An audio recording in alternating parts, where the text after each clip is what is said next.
Hey gang, welcome to this week's High Value Publishing Session. My name is Eric Schoenfeld with Nearview Media, and I am joined today by a good friend of mine, Dennis Yu. You want to say hi, Dennis? What's going on, Eric? How long have we known each other? It's got to be 8 to 10 years now, I would think. And so I'm here because I believe this is super high value for publishers. I've seen what Eric is about to show you, and it's worth your time if you've not seen ROI on social media. I appreciate that. I do. Yeah, this is going to be a fun session. We're going to talk about meta ad campaigns. We're going to dive into that here in just a second. I do want to get the housekeeping out of the way though. So, hey guys, go out to highvaluepublishing.com. That will redirect to my website to all these sessions. Sign up for our newsletter there so you never miss one of these sessions. All these past sessions are available for free on the website. Any links we talk about are going to be in there. And it's also available as a podcast on your favorite podcasting platform. Dennis, what's your favorite podcasting platform out of curiosity? I like all of them. We distribute to all of them. All of them. I'm personally an Apple dude myself, but we distribute to all the platforms as well. It's wherever people are. 100% agree.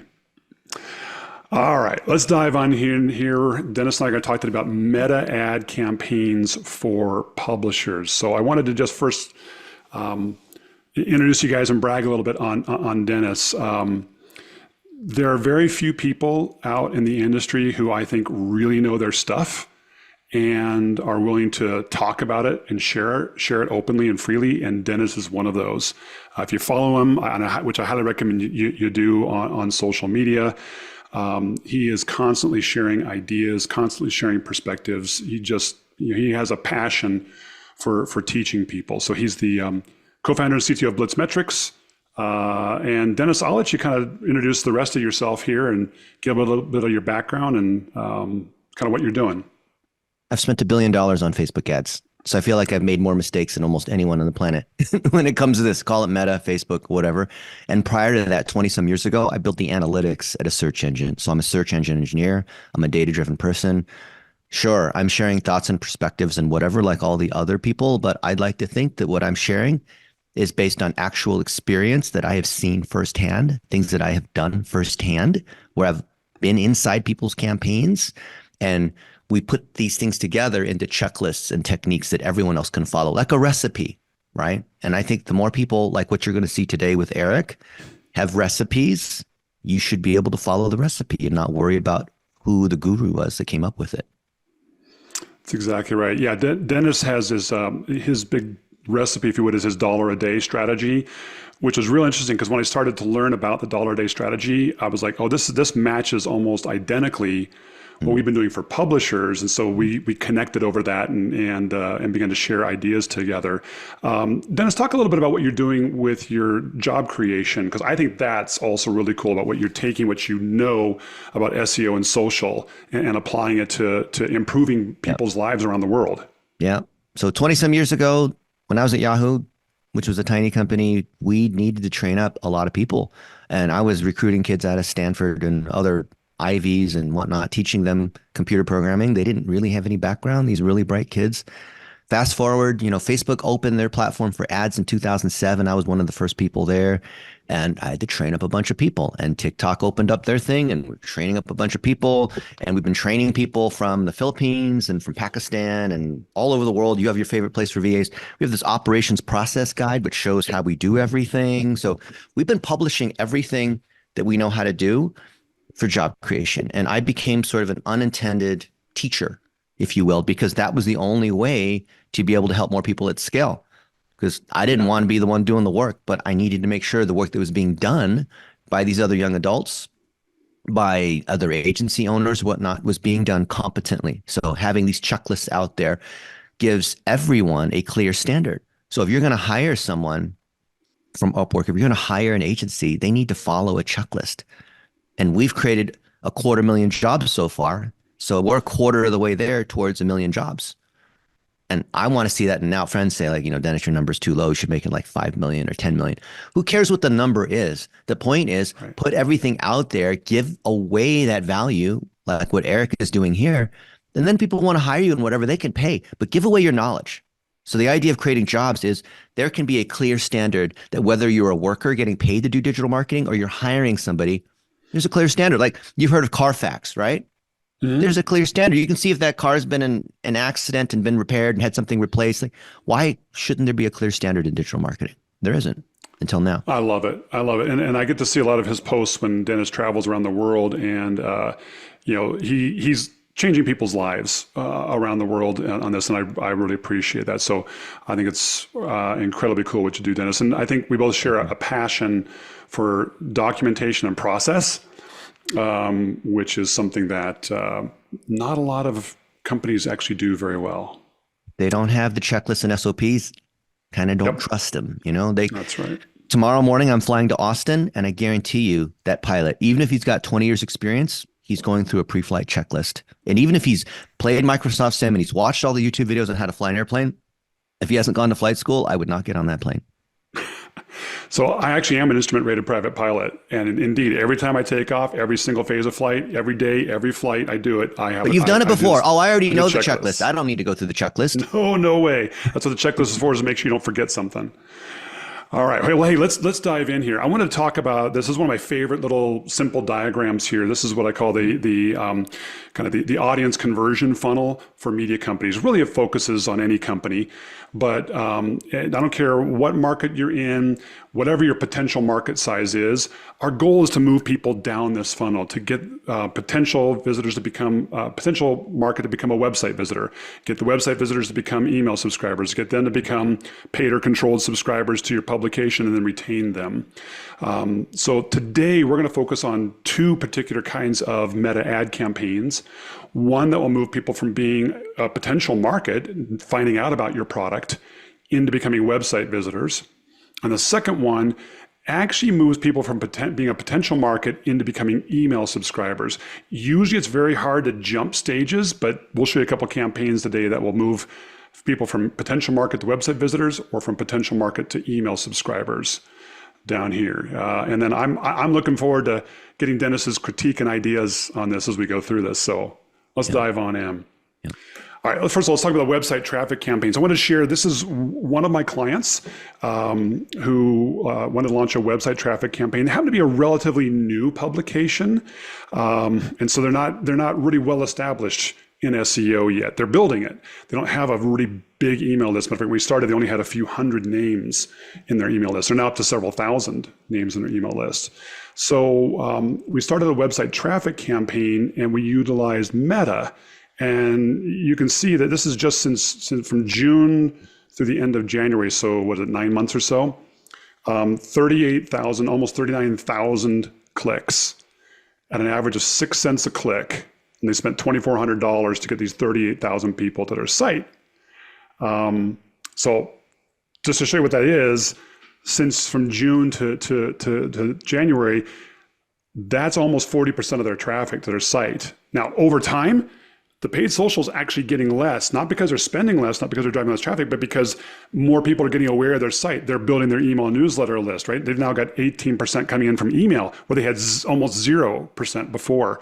And not only is this driving traffic, but we're also tracking email signups that come from this campaign, and they're generating several hundred email signups on this as well. So Dennis, curious to get your thoughts on this kind of a campaign, and do you oftentimes do campaigns simply just to drive traffic to a site, not necessarily for other objectives?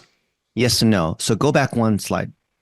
So 6 cents a click, that looks good, right? But how do we know those clicks are any good? Or we get a ton of email signups. How do we know those are any good? What I want to see is that those email subscribers turn into subscribers, turn into people who engage, like actually fit the people that you want to reach. So a media company that has a very defined niche in a particular industry where their content, I hate to say it, but is actually of high quality, right? Then when you run these campaigns to be able to amplify, the signals get passed back to Meta on who is a good visitor, not just that I got a link, because you can pass back through the conversion API, through different sorts of tools that allow you to pass that, it could be through Tag Manager, other tools. If you pass back the signal of who you want to reach, then the 6 cent link click is good.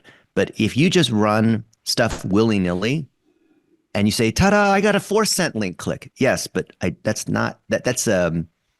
That's a secondary indicator. That's a diagnostic metric, not a true metric. So this is good, but as Eric's going to show you just a little bit, there's other things that we're looking for to make sure that this early indicator of people engaging and clicking and whatnot are actually helping your publication.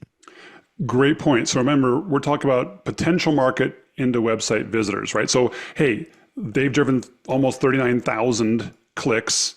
And by the way, we're measuring off of website page view visits off the pixel, not just using the link click itself. Right.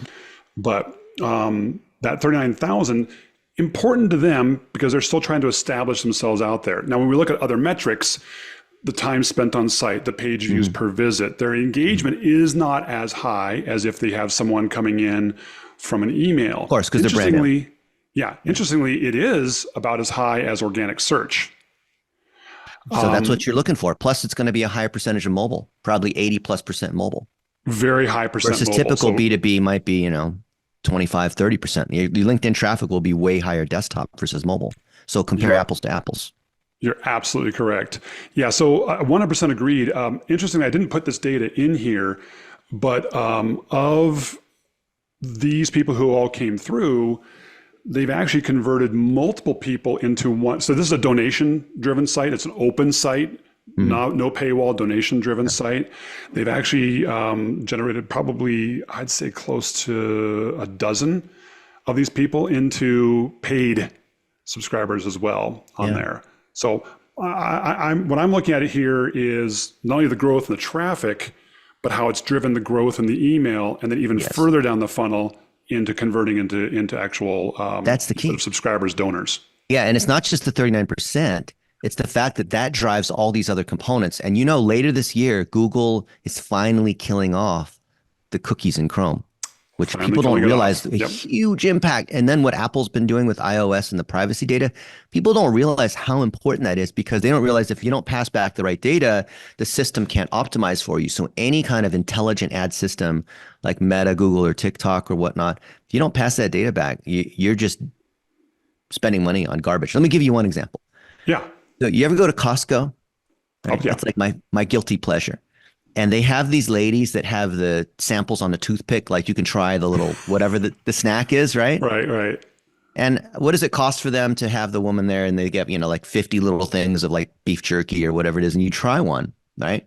And if it's good, what do people do? They're like, because you feel guilty because there's this old lady there, and like, okay, I'll buy one of the beef jerky or whatever, right? And that's what we're doing here with these engagement ads. They're driving link clicks. You're the Costco lady handing out those free samples.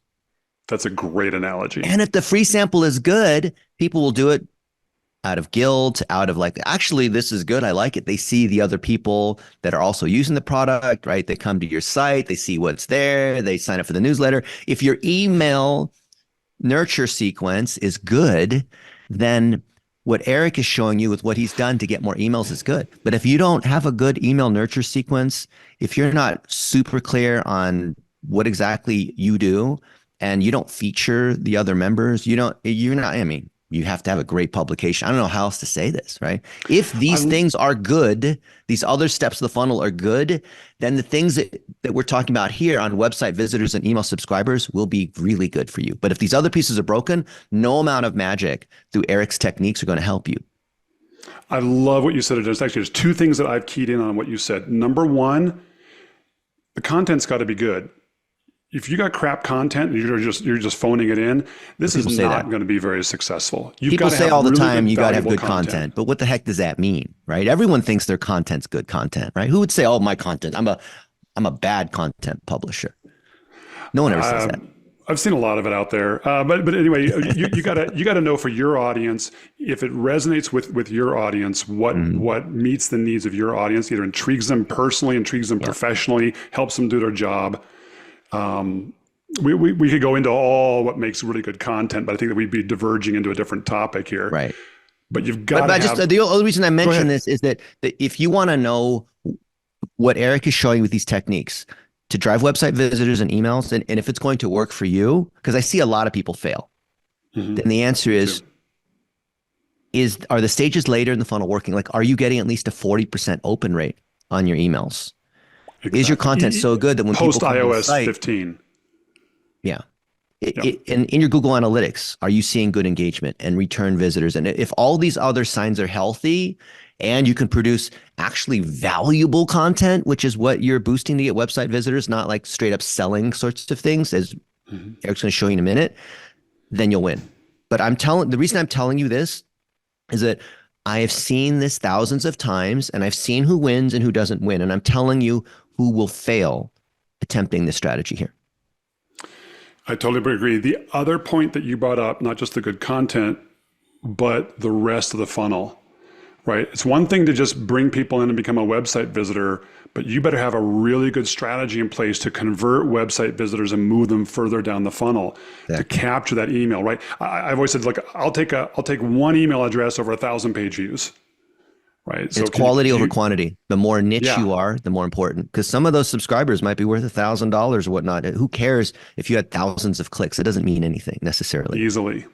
Yeah, and then do you have the right email nurture sequence to help move them into becoming a paid or controlled subscriber? So you're absolutely right. While we're looking at something in isolation, a web traffic campaign, this is only as successful as you are at creating good content that resonates with your audience, and as you are able to convert those website visitors and move them further down the conversion funnel. Excellent point. I just want to throw out this little thing on a campaign structure. This Dennis kind of resonates with your dollar a day strategy, but what they're doing here is they looked in their Google Analytics and said, hey, excluding these campaigns, what are articles that have had the most engagement, that resonate the most with our audience? And so they've taken those and they put their 5 best articles in there, and they're updating this every single month. They're adding and removing articles. And it's been interesting. You can see it's this one right here that's just done the heavy lifting on all of them. Now, that's not all of them. That's only 8,400 of the 38,000 clicks, but you can see it's done the heavy lifting recently of the clicks in there. And we're just letting the algorithm choose and working with people, what's going to generate the best results for the buck on this. Yep.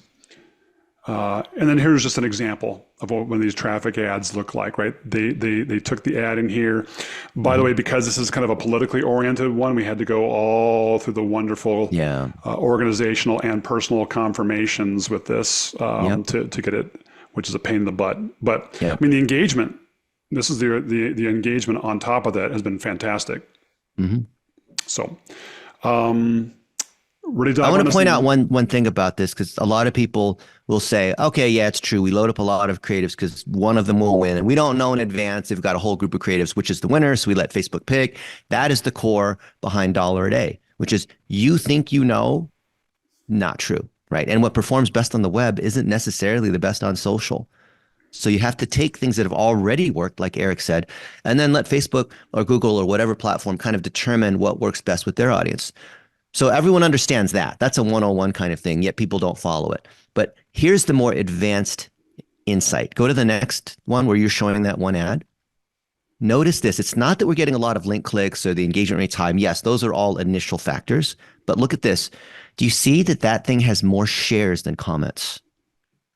Why is that so important?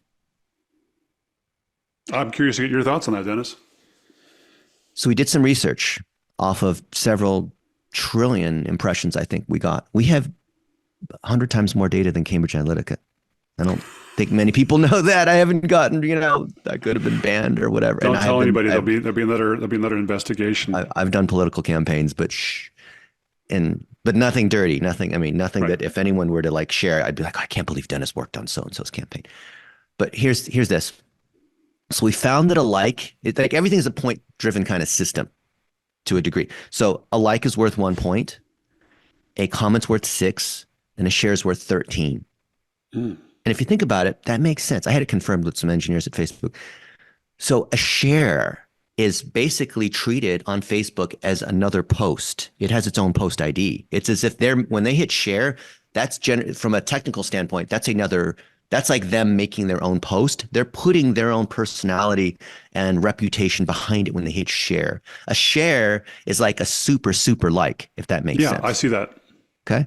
If that's the case, then yes, of course we want more shares. But when the ratio of shares, when there are more shares than comments, what does that tell you? And then when the shares are almost as many as the likes, holy moly. Versus I've seen people, especially media companies, because they're the ones who seem to like go after vanity metrics, or they're just like checking the boxes of producing X pieces of Right, content, right. especially the paid media folks inside the larger media companies. They're just checking that they're like, okay, we spent this much. They're just spending the budget with any sort of consideration of the ROI, like an ownership. So you're watching this, you're probably thinking from an ownership standpoint, and your people are not thinking, you know, like with this kind of hunger that you want to have.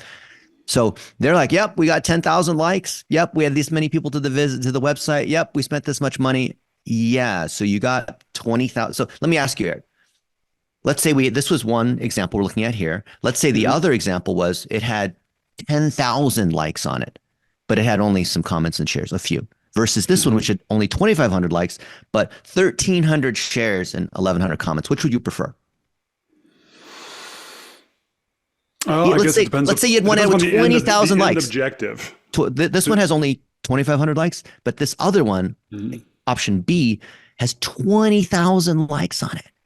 Which one's To be better? Which honest, would you? to be honest, now you can tell me from an algorithm perspective and how that pans out. I have a feeling what you're going to say. Uh-huh. I'm still looking though at an end result. So, what was the objective of this campaign? The objective of this campaign was these guys needed traffic to begin to grow their site and show their investors progress. They needed to Yes. begin to Well, build we're their talking about email list, diagnostics. Yes, you right? want the end result, but to get to the end result, you have to test through multiple options. And then when you find a winner, you put more money on it and all that and let it run forever Correct. like you've done. But if you don't understand why a particular ad was a winner, then you're just some blind robot dumping stuff into the system and hoping and praying it's going to work. You need to understand why this one was a winner, No, that's great. That's great especially if you want insight. to create different variations of it. Once you find a winner, you're going to keep trying to make a better and better version. You're just going to sit there and be lazy and say, oh, I've already won. I don't have to do anything. I'll just sit here and let it run for a year like you've done, right? You always want to get better, right? No, and yeah, What are and you they going to are, do and to they're get better? Unless you see why something's winning, how do you know what to adjust? good point. So you obviously place, from what your numbers are here, much more value on comments and way more value in shares. So you're looking at if you're looking at this here, this has pretty good resonance. Yeah. Good And the insight. nature of this is almost clickbait. If you look at this, what liberal elites don't know about rural America. It's like, oh, what do they not know? I'm really curious now. Then they see this picture of the dude who's like thinking. So the order is they see the picture, they read the headline, and they move up to description. Correct. Then after that, they think, has the media actually ventured into rural America to ask what the problem solutions really are?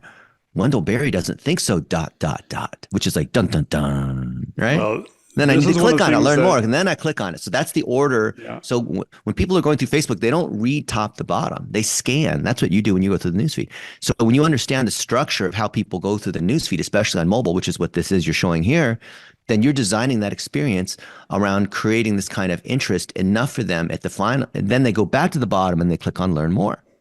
Hmm. So So this definitely this really arouses curiosity. And then when they do read the article and they find that it is good content, then they hit share. So right. did you see like how many steps happened here? It wasn't just like, oh, we got link clicks for 6 cents. Nope. And you hit the absolute key.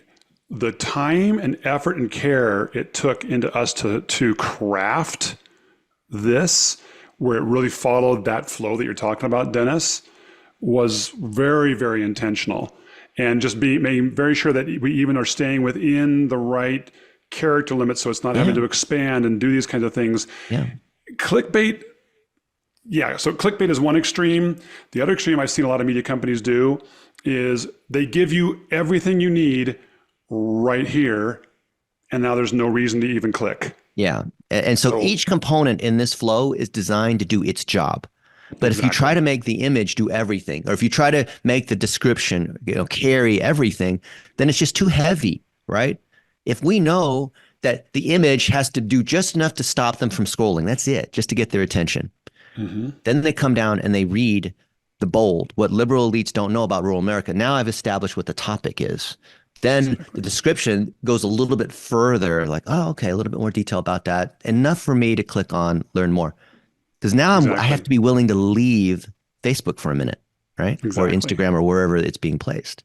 So that's the flow. So each part that you mentioned has to do its job. But if you try to make any one of these components do more than its job, it's too heavy. The weight is too heavy. And by the way, this is running on both Instagram and Facebook. But interestingly, we're getting the bulk of the results off Facebook. Probably because of the nature of the audience. Yeah, and then Instagram is probably less likely to people who are on Instagram are less likely to click away. Exactly. All right. Well, it'd be fun to go dive more into this one, but I want to go on to the email lead gen campaign. And again, back up to our market that's taking here from potential market straight into email subscriber. And so, but by the way, we didn't get deep into the targeting and choosing the target audiences and how the target audiences were chosen to do these, but very, very carefully chosen. You can see here, we're doing a lookalike audience to a degree. Obviously, that's changing with a lot of stuff that's happening, but we're going off a lookalike, excluding current email subscribers on that because we don't need to re-sign them up. Right. But let's go to the email fact lead it's gen. working means there's no targeting necessary, right? If the signal's being passed back and the campaign's already working, meaning it's exited the learning phase and it's starting to scale, you can actually take that lookalike, which is training wheels, copy that, and then run untargeted against just the United States, 25 plus or whatever the demo is. You don't need the lookalike You're stealing my thunder. anymore. Those are our two other ad sets we've got going right now. Oh, okay. That's good. That was good advice. No, but everyone knows, like if you've run a lot of Facebook ads, you know that detailed targeting basically died 5 years ago. I mean, it hasn't officially died but it's being taken away from us. So targeting doesn't matter. The targeting is your own data that you bring back through. So we use tools like Leads Bridge or Customers.ai to pass back the data of who we want to reach. Agreed. All right, so let's talk email lead gen. So there's several types of this that we've done depending upon if you're a consumer enthusiast kind of publication, kind of a hobbyist or sports enthusiast, if you're B2B, National Trade Journal, or if you're a regional publication like 5280 here in Denver or D Magazine in Dallas.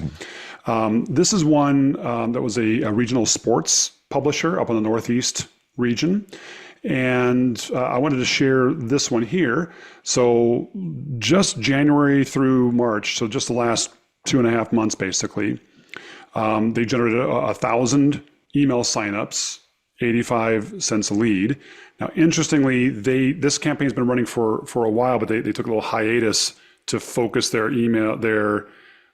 meta spend over the holidays, November and December, into conversion down into here. But what was interesting about this campaign is they didn't really know what to put together for a lead magnet. So we decided, let's take their actual product, their current issue that they have out there. And now their editors are getting this. So before it was us working on this together with their audience team, but now their editors are getting into this, and their editors actually putting this up and writing these and saying, hey, you get to check out Lacrosse Journal, see the prep schools here, and this is the actual cover that they just that they're running. The challenge with this campaign, Dennis, is because it is based upon their current issue, they're actually swapping out the creative once a month. So it has to die every time. Yeah, you so keep it's rebuilding resetting. the learning. But nonetheless, Make it evergreen though. You can. It doesn't have to be. You can still have stuff where you boost the current issue. We're going to do that. They're moving to Evergreen that, is what works because then you can keep multiply. It's like compound interest. The other thing too, did you notice that? Go back. It looks like a magazine cover. It looks like, if I'm into lacrosse and clearly these, I care about the rankings. This looks good. I'd be interested. And it already sets the expectation that you're going to fill out a form and get a free trial. But here's another thing too, Eric. This might make you cringe a little bit. Do you see? So the first thing people are going to notice is these two guys playing lacrosse. And then below in bold, prep school preseason boys rankings. Oh, Lord misspelled. Almighty! They have a Yes. So, typo. but this is really good. I'm wondering if you did this intentionally because we've we've done this No, before this was not accidentally. intentional. No, but let me tell you something. So when a brand or the client sees this, normally it'll be like the director of marketing, they freak out and they think like the agency is like making mistakes. Because, maybe you have like VAs in the Philippines that are making mistakes. You know what happens? I make mistakes. I have typos. But I'll tell you a story and then here's the bigger learning. So we did this for Ashley Furniture, which is the world's largest furniture Yeah, retail. They have stores out, they're yeah. bigger than IKEA. And we were driving sales. We were trying to get people into the stores to buy furniture. What a surprise, right? Using Facebook ads just like this. And we had one of our best performing ads was of a couch that was they didn't even offer for like the past 5 or 6 years. Like it's not even in inventory. And that was the thing that was getting people into the stores. And by the time they got into the store, they'd say, "Hey, I'm looking for a cheap couch. There's this one for $299 I saw on Facebook." And the salespeople would be like, but let me show you to the couch section. And here's like these all these other Yeah. couches. And we never got a single complaint over it, even though that couch has been out of stock. And initially, when the Ashley Furniture people saw, hey, these guys they messed up. They're selling couches that are like here. They miss the rank ins instead of rankings. It actually is if it's working, just it's usually okay to let it keep running. Right. And So then a if you little, like some people will take their like this image and they'll turn it upside down intentionally, like they made a I've seen that mistake. before as And well. it causes people to comment and all this. And then that tells the algorithm, wow, people are commenting on it. Now, of Yeah. course, don't do it in such a way that it makes your brand look bad, but sometimes it's okay. Because I bet I wish you I didn't wish I could notice say it. this was Your planned, but it brain was read it. not planned. Your brain read the thing and like it already said, oh, preschool preseason rankings for lacrosse. I'm a coach or a player. Like, yeah, I definitely want to see like where we're stacking or who's ranked. And so you're scrolling so fast. Now imagine this is the freeway, I-15, but not with with a ton of traffic. When you're going down the freeway and you're reading billboard, you're seeing billboards, it's going by so fast, you don't even notice that rankings is misspelled.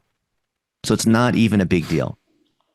So I'll share you a little bit of insight. So what's interesting is my organization, we're not an agency. So we're not actually doing these for folks. We're a consultancy. So what we do is we work with with media companies. We teach them how to do these and then let them Even better. do it themselves. So this company, we've turned loose. They've got 6 different brands. And so they're running their own lead gen ads. But you're telling me in spite of this, it still worked. So what does In that tell spite of you? it, it's still working, dude. It's still It doesn't working. mean it means that if you do things right generally, the system is very forgiving. It is. It is. Nonetheless, I think they're going to want to somehow adjust that. But I think you got a good point here. It's saying, hey, they've been very focused on saying, hey, we only want to put out the current issue, then we're going to take off the old issue. But as you and I know, evergreen is the key. We've done this for a couple of city and regional publications where they usually have, whether it's Minneapolis, St. Paul, or whether it's Denver, or whether it's Dallas, or whatever it may happen to be. They have their best restaurants, right? Oh, that's Best evergreen. restaurants. It is the killer lead magnet in the city and regional magazine space. Yeah. So we're getting, and it's evergreen because they can update that whenever they want to, but the ad stays the same. Maybe we have Exactly. multiple creatives, right? Right. It's that evergreen content that we're looking for on this. Yeah. I think with this example of the current issue, maybe we just keep these past issues still running and new issues, and let's see which one builds up the best over time. Right. But just make sure the topic is evergreen. So this preseason rankings thing, well, once you're in the middle of the season, that's in the playoffs and all that, that's not going to matter so much. So the topic has to be evergreen too. And that's one of the challenge with like sports. It's very seasonal. So you have It to is, worry but about you can that. always highlight. Like I'm a big fan of the NBA, partly because they paid us a lot of money. But when you focus on, Kobe or other stories, like that's evergreen. Whenever it comes down to the story of a player and what they've done and how they grew up and, the challenges they overcame and they negotiated this big contract. There's all these stories. So stories are the most powerful thing in social media, and they also happen to be evergreen. News is, Is fleeting. news. Okay, fine. I'm not saying don't publish news if you're an industry publication, even, a B2C enthusiast, sports media, whatever, that's great. But if the more you can tell, do both. But the more you can get on stories, which are evergreen and drive the engagement and show the quality of the writing and editorial versus news. News, they can get on Twitter and these other places, but stories, the curation, the editorial, that's why people pay. News, they can just get that for free anywhere, right? And then it's all about like who breaks it right away. Now you're competing against TMZ or, whoever, right? Right, exactly. Against the other consumers who are there with their cell phones. Now they're competitors of yours because they're a publisher too. Yes. And it doesn't have to be a big fancy thing either. I mean, no. One of the best ones that I ever worked with was with a general aviation, so a pilot publication. And the dude put together a one-page little checklist for a knee board. If you're a pilot, you know what a knee board is. But it's a one-page checklist that kind of took you through every single step of the flight on one single page. You got thousands upon thousands of downloads off of that one page little PDF download that took them 30 minutes to put together. And it's still generating leads even to this day. And that was 4 years ago. But the signal is there, right? The signal of Signal's engagement and downloads and whatever clearly is showing because the users actually like it. Yeah, you can turn it into an ad. Yep. I wanted to show you then one little quick thing though. So the email lead gen campaign, this is what the email signups were like before the email lead gen campaign started. And this is the email signups after the lead gen campaign. So huge quantum difference in terms of growth in the email lists since that lead gen campaign ran. Let's talk briefly about some keys to success, and we'll have to start wrapping up here a little bit. Yep. You're a big fan of, you and I both use the same word, plumbing. You're a big fan of the plumbing. So I want you to touch briefly on the fact that you got to get the plumbing set up correct. So we've been working on this thing for 17 years. Digital plumbing is having all the tracking and data together. So it starts with your Google Tag Manager, which seems really technically complicated. It's not. We have a whole 200-page guide on it with videos. The one tag, the rule them all, contains all your pixels. So your Facebook pixel, the ad pixels, the analytics pixels, the pixels from all the other networks. Even if you don't use those other social networks, might as well put their pixel in there. They're all asynchronous anyway with the JavaScript. Build the remarketing audiences. Yep, which then informs the signal, because the whole point of plumbing is I need to capture the signal of what's working so I can pass it back to Google and Facebook to optimize for me. Okay. Then it's just, then the part of any doing ads, whether it's your team being coached by Eric or whatnot, is then largely around the creative strategy. Okay. But without plumbing, then you have this quality quantity kind of issue. So this includes conversion tracking, conversion API. If you don't know how to use a conversion API, if you're using like a HubSpot or a Leads Bridge or whatever, there's usually an integration there to pass back conversions, especially with the whole third-party cookie death and all that. UTM parameters is part of this as well. Even if you have all the cookie tracking and tags, you still need UTM parameters because there's direct none.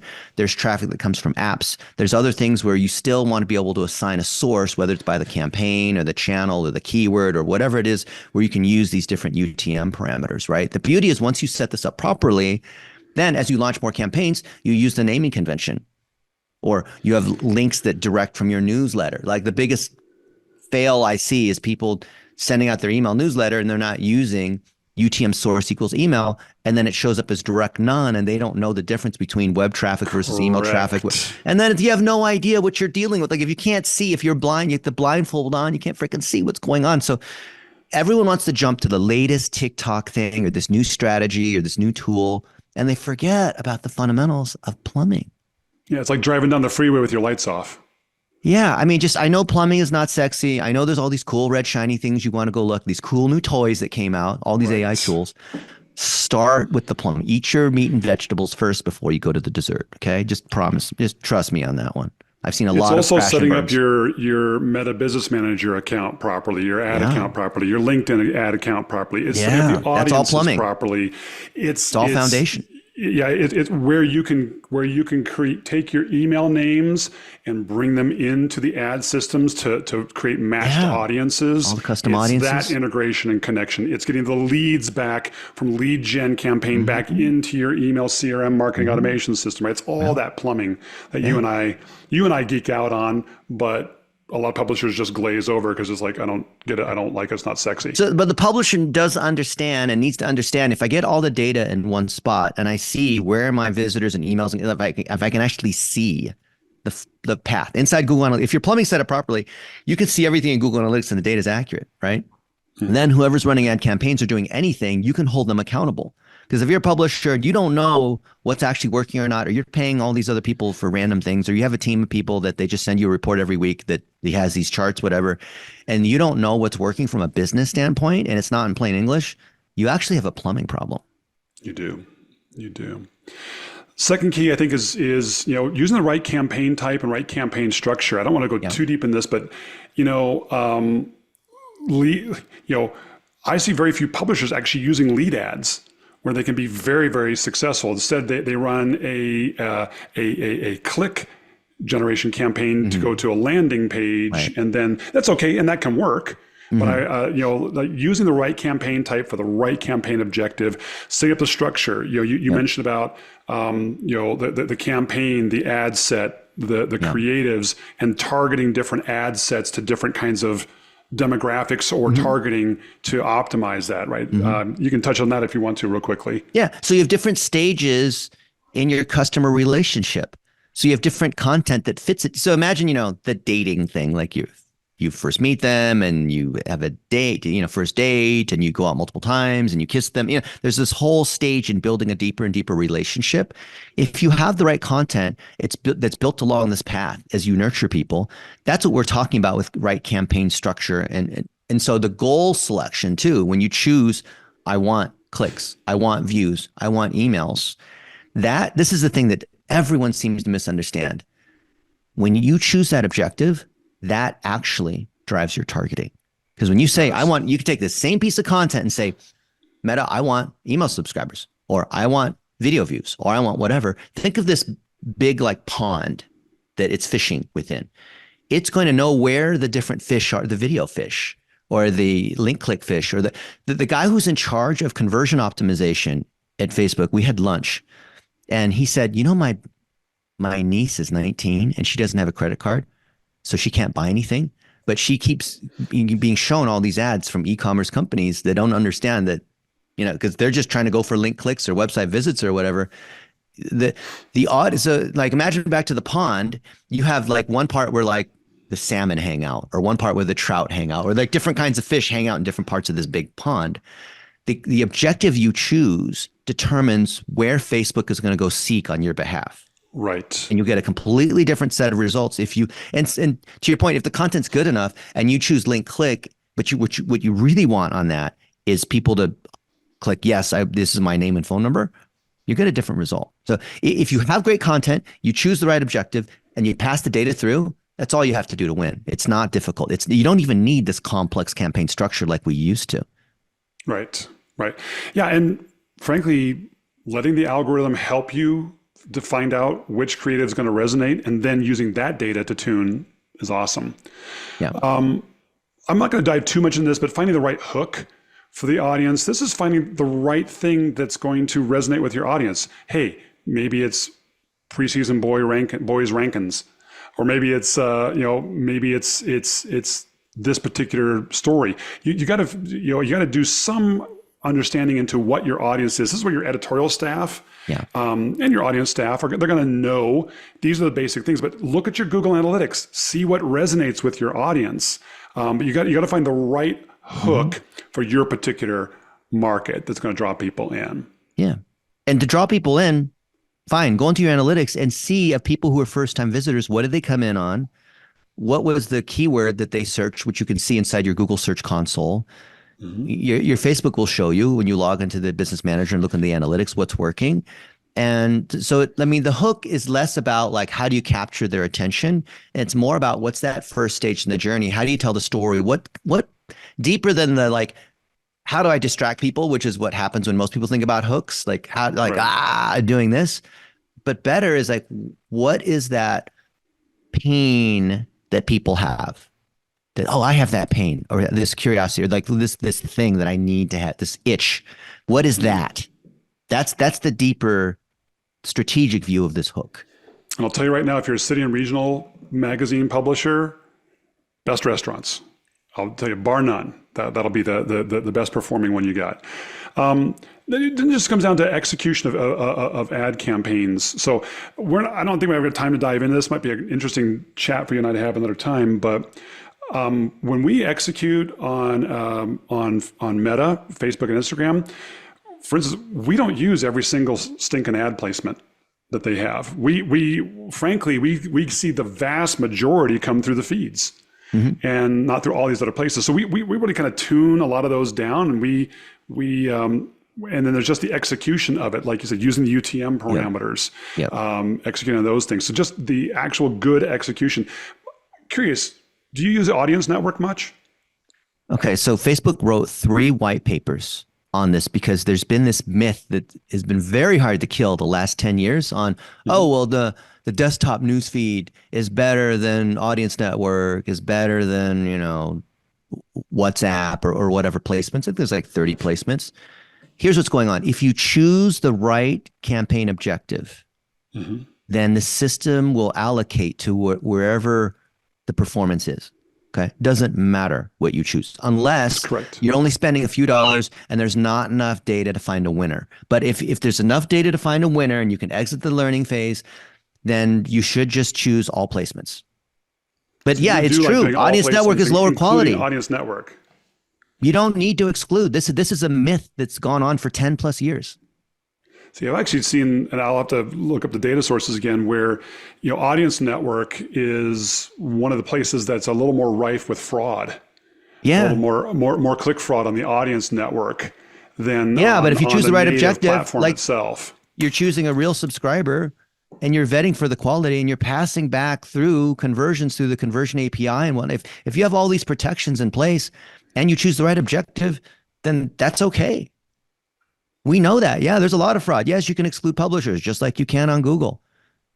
Yes, there's click fraud everywhere. It's not just on Audience Network. Yep. But we're trusting the system to do that for us. And we're also taking 3 or 4 steps, like I mentioned, as part of digital plumbing and whatnot, to protect ourselves. The fact that people can argue click fraud is between 5 and 15%, depending on who you're talking to. I consider that just a tax, right? If the campaigns are performing, clearly they're doing really, really well. If I'm paying 7 cents a click instead of 6, but I'm really happy at 6, I'm still going to be happy at 7. It's kind of like inventory shrink at a retailer, right? You're going to have that's the way to think of it. Yeah. You're going to have some stuff that's going to be fraud on that, but you don't want to throw the baby out with the bathwater. You've got a campaign that overall is performing well. You just know there's some issues here and there. So what? Yeah. Yeah, yep. But it's very easy to think I'm going to exclude the entire thing because there's some fraud there. Like one of the friends that we did ads for, the United States Concealed Carry Association. Don't judge me because they're a gun thing, even though I'm pretty good at shooting guns. We took them from $6 million a year to $65 million a year in revenue, largely off of Facebook ads. And they said, thinking, you know what, our avatar is the American male father, First Amendment, middle class suburban, and they're, this male, and his name is, I think Bobby is what we gave. What was his name? Tommy. I don't know. It's like Bobby, and he's 35 years old, and he's got a wife and 2 kids, and he lives in the South, and he goes hunting on the weekends. They told this whole story, and then they did targeting against just males who also have these conservative interests and whatnot. That makes sense, right? Because that is the key persona. That is 85, 90% of their audience that will pay the $400 a year, right? But you know what? There's women that shoot guns too. There's younger and older people that also shoot guns. There's all sorts of other people. So even though you do have a core avatar, your ICP or whatever you want to call it, don't put those constraints on Facebook unless you're targeting senior citizens and they have to be 62 years old to be able to be a member. Right. Unless, just don't do it, because then you're putting Facebook in handcuffs for the same reason that you would say, well, I'm only going to use desktop and mobile newsfeed. You're putting the system can't go and optimize fully on your behalf. That's a good point. And I do see that a lot where media companies will try to over target rather than letting but this only works if you've got an evergreen thing that you're running long enough to let it begin to optimize and come out of the learning phase. And it's going to start optimizing the placements, the demographics, the right buckets of people in the right places. That's the key. If we let it do it. But you have to have a winner first. So if it's not a winner, then because a lot of people say, oh, well, the ads didn't work for me on Meta because it's like targeting the whole planet. That's wrong on many fronts. If you Right. have a winner and the system and the data of conversion is being passed back, you can ask anyone who spends a lot of money, doesn't, and not just the people that spend 10 grand a day, but they are running untargeted. Mm-hmm. This switch happened maybe 6 or 7 years ago. All the people that do really well on Facebook, Meta, whatever, they run untargeted because there's no need for us to specify the targeting. Our data and the creative itself specify the targeting. That is a huge shock for most people that are not performance marketers. Absolutely. Hey, got to wrap this up here, but I wanted to just throw out this that we've been talking about Meta, which is Facebook, Instagram, WhatsApp. But there are other platforms out there. We've run campaigns like this on Twitter/X, on Google Ads, primarily in the search network, on LinkedIn for B2B, on Taboola. Haven't done TikTok yet, but Dennis, I know you're very hip on TikTok and you wrote the book on it. Well, Perry Marshall and I, so we have the best-selling book on Google Ads, best-selling book on Facebook Ads, sold 800,000 copies. And we have the best-selling book in social media on Amazon, on TikTok. So we'll put the links to those in this as well. Check it out. But very interested to start running some ads, especially for some of my more consumer-oriented publications on TikTok as well. No, it works for B2B as well. It works for anything. So here's the thing. If your goals, content, and targeting are in alignment, high quality content, passing through that clear conversion signal, the other things we talked about are true, like knowing what the content is at different stages of that journey. It doesn't matter whether it's YouTube or TikTok or Facebook. It's all the same. If the quality ingredients are there, things that we've been talking about here, it doesn't matter what channel you're on because you load that into the system. Now, the only exception is Twitter, which is X, and LinkedIn, because those two systems are so barbaric that they can't optimize according to the. I've told them to their face multiple times. I was one of the first 5 advertisers on Twitter. I've told them that they haven't even fixed it. Even since Elon took it over, they haven't fixed it. I talked to somebody from Twitter last week about it, and I said, "You still have your job there?" And like, no, actually, I was one of the new people who got hired after the 90% got fired. Right. Their systems are so barbaric that they can't optimize I haven't for seen you. good results on X. I have seen some decent results on LinkedIn for some of They're great with the here's the thing. my So B2B folks. X you use to target when you have a particular handle. People who follow that particular organization, that industry, that manufacturer, that whoever, usually a person, an actual person is what performs the best. Mm-hmm. So because the system is so just unsophisticated, you use the follower lookalike. On LinkedIn, similarly, you go by job title, the company they work at, or some kind of company specific kind of thing. And so you have to take over the targeting on LinkedIn and X. Yep. You can't just assume, like with Google and Facebook and TikTok, we're spoiled lazy because the system just does the work for us if we put the things. It's like a Keurig machine. Put the pot in, press the button, it brews, like not even worried about it, right? It works every time, right? It does. If you put in the right ingredients and you press the button the right way and that. But with X and LinkedIn, it also works every time, but you have to do the targeting yourself. Yes, they have remarketing and all that, but it doesn't work. You have to specify the targeting. A lot more manual on that. So it's interesting you said that TikTok you've seen also work for B2B. That'll be interesting to try. I haven't dived into it's fantastic. very much. They literally copied. Meta actually works very well for B2B. So to a lot of surprise for a lot of media companies I work with, they think, oh, no, we're B2B. We've got to be on LinkedIn only. I'm like, no. You'll get great results on Meta too. Meta and TikTok are fantastic for B2B. The more boring and plain and niche the industry is, the easier it is to win if you set up your plumbing and have great content and choose the right objectives like we talked about. So the ByteDance, which is the parent company of TikTok, full disclosure, they paid me a lot of money and I wrote a book and all this. They told me, they'll probably get mad if they hear this. So hopefully nobody from TikTok, ByteDance is listening. They told me they intentionally copied Facebook lead ads for TikTok lead ads. So you found success in getting emails from Facebook lead ads, you can copy that. It literally looks the same. There's no like extra thing to learn except for like the business manager is a little bit different, but you copy it and it'll perform better than on Facebook. Nice. Well, now you get me something excited to work on here, Dennis. So and it's not singing and dancing because remember, we're looking at it from the standpoint of performance, not trying to sing and dance and that kind of thing. Exactly, exactly.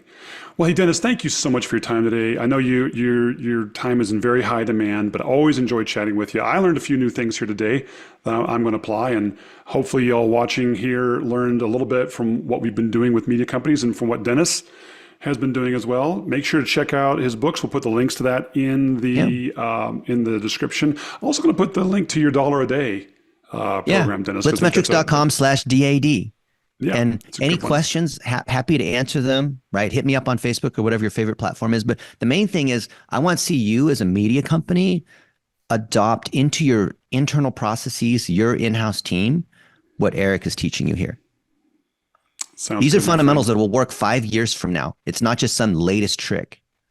Yeah, this has been working for years, and the specifics may change over time and specific execution may change, but the fundamentals are still going to remain the same.